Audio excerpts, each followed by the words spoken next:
I'm Nick Seco from HomeRight Windows and Doors, and we're located in Waynesboro, Pennsylvania.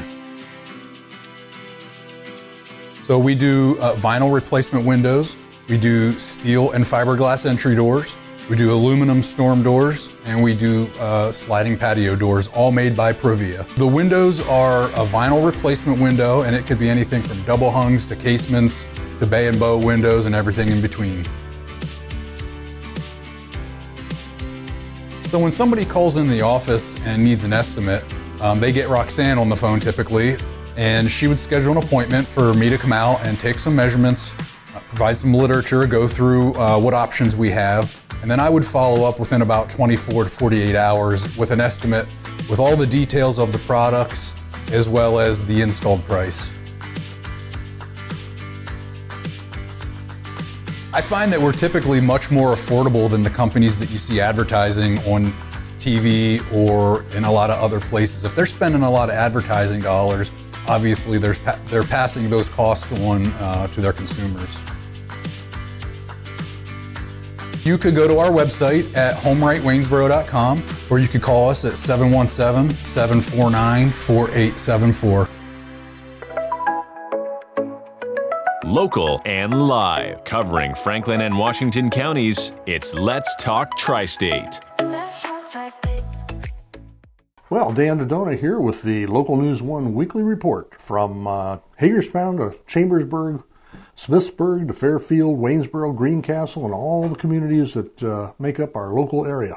I'm going to start off with 5 things to do this weekend. First of all, the Steam, Gas, and Tractor Show is going to be held on August 8th through the 10th at the Cumberland Valley Antique Engine and Machinery Association, 1501 Kreider's Church Road in Chambersburg. This is a pretty big deal, 3-day event. It's going to draw families and a vibrant mix of daily tractor parades, live demonstrations, tractor pulls, gospel and country music performances, and bustling indoor and outdoor flea markets. The kitchens open daily at 7:30 in the morning. Lunch begins at 10, and apparently they just stay open until they issue last call and nobody else shows up. So this is intended to celebrate the region's agricultural heritage and providing entertainment for everybody. Next up on the list is a concert in Waynesboro by The Few. That'll take place at Main Street Park on 25 East Main Street on Saturday, tomorrow, August 9th, from 7 until 9 p.m. Gates will open at 6 p.m., and for just $10, you can bring your own chairs and enjoy vendors like Rough Edges Brewing, and you can support Main Street and Waynesboro's revitalization efforts. Later that evening, from 7:30 until 10, Rough Edges is going to be offering Nate Heater, a rising star in magic since the age of 17, known for quick hands, sharp mind, and interactive style. So it should be a very nice evening downtown on Saturday. Raising Champions isn't just for the animals. Franklin County's 4-H Club is going to be hosting their livestock show and sale on August 8th and 9th at the Chambersburg Rod and Gun Club, 3725 Warm Spring Road in Chambersburg. This 2-day celebration is going to be featuring local youth showcasing their livestock handling skills. Friday kicks it off with a market goat show at 5 p.m., followed by the market lamb show. And on Saturday, they'll have the market beef show at 9 a.m., the market hog show at 10:30 a.m., and in the evening, they'll have the livestock market sale at 6 p.m., starting with the Grand and Reserve Grand Champion animals. Community members can bid to support 4-H youth development and local agriculture. That's a pretty big deal. Local food stands will open up at 4 p.m. on Saturday. Number 4 on the list. At the Shippensburg Fairgrounds, they'll be hosting Back to School Family Fun Day. It promises a sharp start for the school year on Saturday, August 9th from 11 a.m. until 2 p.m. Families can enjoy free school supplies, interactive educational exhibits, entertainment, and pizza at 10131 Possum Hollow Road. It's rain or shine, and it's intended to connect children and youth with local programs and services. And number 5 on the list, Leitersburg Ruritan will be hosting its 46th annual Peach Festival at 21427 Leiters Street, Hagerstown. Now, just to be clear, Leitersburg is not all that close to Hagerstown. That's a mailing address, not a physical location. It'll be celebrating Washington County's rich orchard heritage. The event will be on Saturday, tomorrow, from 9 a.m. to 5 p.m., and on Sunday from 9 a.m. to 4 p.m. It'll feature 110 local craft vendors offering arts, crafts, jewelry, pottery, spices, honey, and more. There will also be a 5K race at 8 o'clock in the morning on Sunday. Attendees can savor peach pies, cobbler, and ice cream. Enjoy music and family-friendly activities. So those are the 5 that we're advertising for this week, but it's been a very interesting week. We've got 4 additional things to do, starting off with one that is just a tremendously important event. There's a family in Greencastle that has suffered a tremendous tragedy. The Shindles were preparing for their 5-year-old son for a Carter for a cerebral palsy surgery next spring when their father, James, who is a truck driver and a father of 4, died recently of a heart attack. Well, you can't imagine too many horrible things happening to a family all at the same time.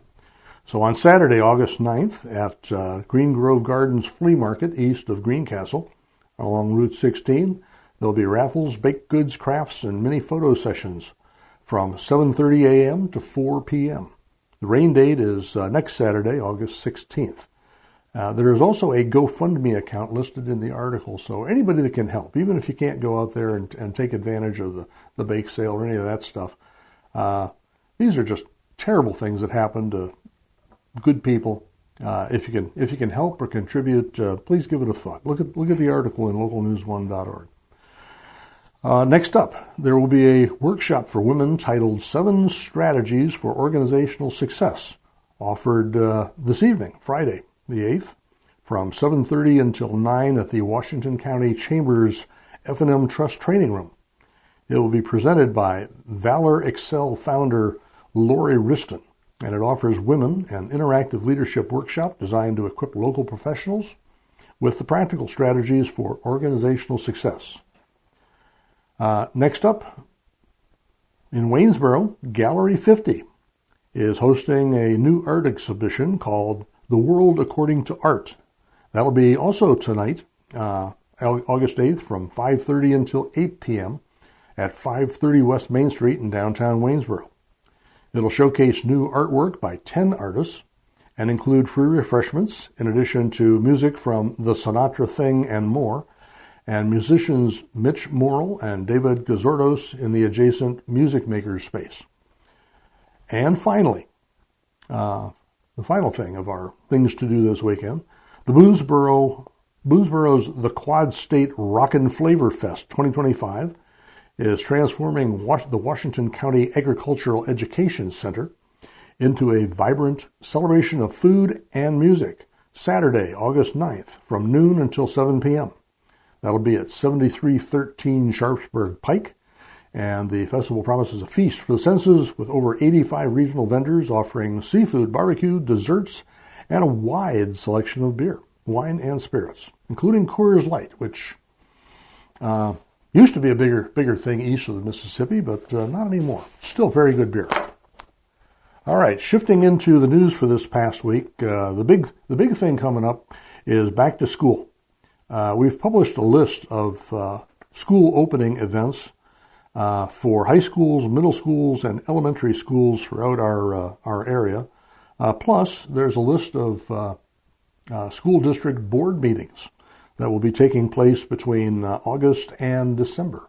So if you really should take an opportunity to visit and see some of these things. It's been a consensus in the nation and in every community for well over 100, 150, maybe even longer than that years, that children need education. So this is your opportunity to see to it that the kind of education that your kids are getting is going to be one that you approve of, and for you to start participating. In Greencastle, this past week, Old Home Week was experiencing its 42nd edition, and it's been a great success. It broke attendance records for their car show, and they've had huge crowds attending their flower show. This is a triennial kind of a thing. It only happens every 3 years. Big crowds come every single time. Week-long event. Good on Greencastle. Excellent community exercise. In Waynesboro, last weekend they had a wizarding weekend, which was also a success. Drew Harry Potter fans from near and far. And you can see photos of people who participated in the event in a photo essay at localnews1.org. A big event coming up, Gleanomania 2025, is going to take place this following week from the 11th through the 15th of August across farms in Franklin and Adams County. We've covered this previously. What happens here is there's an awful lot of produce that's still left out in the fields after the big industrial harvesters come through. They focus on bulk, not necessarily on all that much precision. So after the harvesters are come through, there's still quite a bit of produce that's available. So the gleaning process takes an awful lot of volunteers who go out to participating farms and collect all that material, all that food that's still available, and makes it available to I think the term was the hunger impaired throughout the area. So that's a good opportunity. Take a look online. They're looking for volunteers. They're also looking for contributions. Take a look at it. If that's up your alley, see what you can do to help them out. In Pennsylvania, veterans and dependents can apply for up to $1,600 a year to help with necessities, including food, shelter, fuel, clothing. There's $7.4 million that's been applied to this over the last several years. Check the article for eligibility requirements and to apply. At Penn National, here's something you don't see very often. A solar panel fire was spotted on a roof by one of the golfers out at Penn National Golf Course. Fortunately, he made a call. The occupants were cleared out of the home. There was some damage to the roof, but nothing below, and it's a good outcome. It's a good thing the golfers were actually taking a look someplace besides their next shot. In Quincy Township, it's amazing how complicated some things can get. What Quincy Township wants to do is collect water bills. What's turned into a somewhat involved process, they sent out an email in the past week that basically tells residents that, well, if you don't pay your water bill over a period of time, they're authorized to come out there and disconnect the water, start disconnecting utilities. Well, okay, so far so good, but they're also parties to a state law that says, well, if you start cutting off utilities, you also need to start seriously considering, and it may be mandatory, condemning the property. And if they have to do that, then the occupants end up getting convicted. It's just one thing after another. The township manager and members of the Quincy Township board, they don't want any of that bad stuff to happen. So obviously the simple solution to this is y'all pay your bills, pay your water bills on time. Or if you're having some difficulty with that, get with the township. They're willing to work out some payment plans so that they don't have to take those kind of actions. But they really don't want any of that nasty stuff to happen. That's not their intent. But the law says what the law says, so help them out with that. In Antrim Township, the West Penn Power is going to be doing helicopter tree trimming along power lines in the township. There may be brief road closures and detours.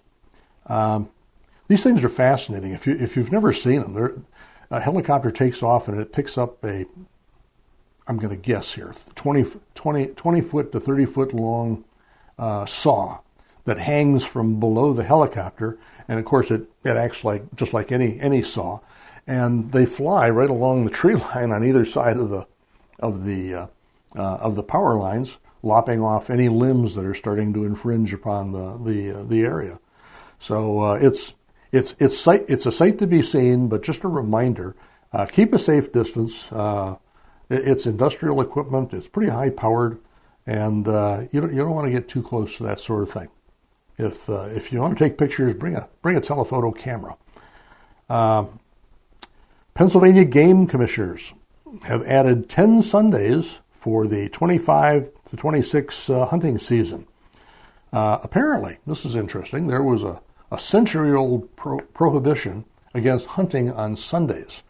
Well, the legislature apparently recently lifted that restriction, so there are now 10 additional Sundays running from the 14th of September through the 7th of December that are now available to go hunting. The Sundays basically can correspond to existing hunting seasons, but there are other things like other kinds of hunting and fishing that they can't do. So, but at least for hunting, they got that. In Franklin County, they got a $6.2 million grant for behavioral health, housing, and housing recovery services. This is intended to help the county with employment, emergency services, family support, vocational rehabilitation, and other things.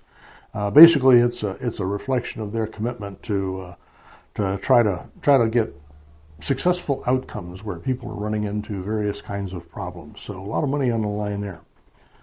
Also in Franklin County, the Lincoln Highway Heritage Corridor Group is going to be holding public meetings on the 14th of August, this week, from 3 until 4 p.m. at the Franklin County Visitor Center in downtown Chambersburg, just off the square.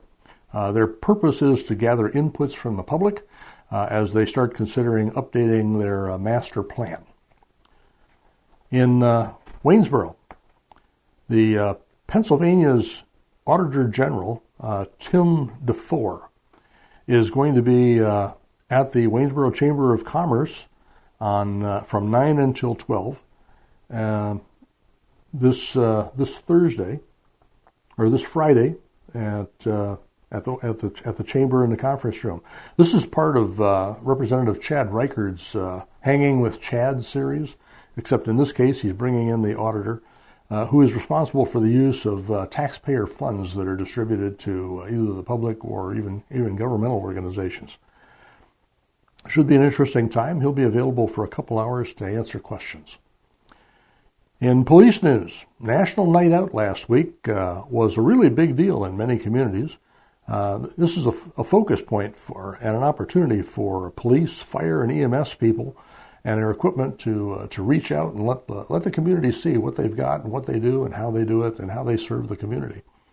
There were scavenger hunts, there were rides, a lot of activity associated with that.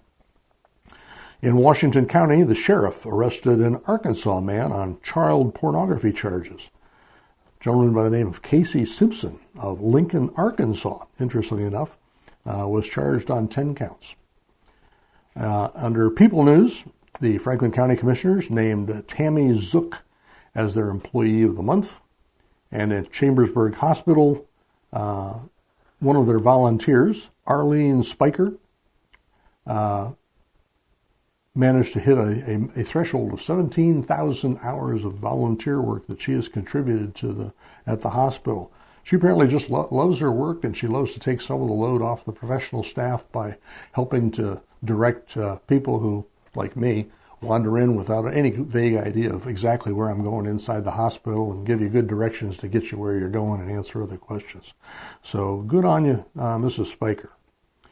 Under health news, there is a new allergist, Dr. Alyssa James, who will be joining Emeritus, and she's joining Dr. Semal Awan at the 1125 Diamond Drive office. Fort Ritchie Community Center is going to have a health-focused series of events this coming month in August. They'll be offering flexibility exercises, blood pressure and diabetes screenings, and other activities. So take a look there. There's there are two particular dates in the middle of the month and toward the end of the month when that's taking place. Take a look at the article for more details. In entertainment, Totem Pole is going to be opening the show Beautiful, the Carole King musical, tonight, actually, at I think it starts at 7:30 p.m., I believe. We've got tickets. My wife hasn't told me exactly when I have to show up. But anyway, it follows Miss King's journey through writing songs and producing her own songs. And there also, as you might expect, a large number of her very popular songs are included. This is a 20 performance series, so and there are tickets available. So contact Totem Pole out there in Fayetteville and see what kind of tickets you can get. These are good performances. They really are. Good actors. And finally, under entertainment, Waynesboro Children's Theater Troupe is holding auditions for a production of Shrek the Musical. Date to be determined, but those auditions are going to take place on the 26th of August and again on the 27th of August at the Church of the Apostles in Waynesboro. That's pretty much it for most of the news. We do local history every single week. This past week the subject was journalist Wib Davis, who was a journalist for the Record Herald for many, many years. The writings of Dargan Boy, which has an interesting discussion of Glenn Curtis, who was one of the very, very early aircraft innovators back in the 20s and 30s, had a number of innovations and filed patents that helped extend and make aviation more and more useful, to where we now find it almost a necessity to get from point A to point B in just a few hours. There's a lot of sports. There's an awful lot of recaps and preseason reviews of different schools and different sports all over the area. There's gymnastics is coming up, auto racing, running, pets and animal care, obituaries from a large part of our area, and many, many more activities that reflect the constantly moving mosaic in which we live. LocalNews1.org is very proud to be the news source for the Verstandig radio stations. You can see all this news and much, much more at localnews1.org. And the thought for the day. A pony could not sing in the choir. He was a little hoarse. Bada bing. And thank you for listening. Have a great weekend. If you'd like to be featured on an upcoming episode of Let's Talk Tri-State, call 717-597-9200 or email letstalk@921thegoat.com.